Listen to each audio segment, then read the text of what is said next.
మా లోకంలో ఆ దానం చేశాం ఈ దానం చేశాం అంటారు, గొప్పదే. అసలు నిజమైన దానం ఏదో తెలుసా? గొప్ప దానాలు చేసిన వ్యక్తిగా కీర్తింపబడేవాడు ఎవడో తెలుసా? మహాదాత అని కీర్తింపబలిచిన వాడు ఓర్పు కలిగినవాడు.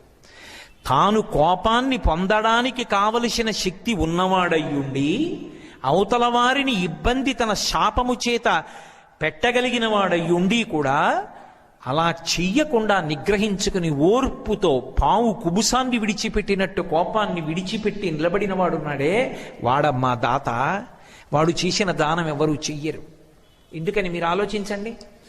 వాయువుని వీళ్ళు కానీ శపించారనుకోండి, నువ్వు అంతటా వ్యాపించామని కదా నీకు గర్వం, అందుకు కదా మాతో ఇలా మాట్లాడి ప్రవర్తించావు, నీకు వ్యాపకత్వము లేకుండుగాక అనొక మాట అన్నారనుకోండి. ఆ వాయువు చిత్రం ఏమిటంటే, అశరీర శరీరేషు వాయు చల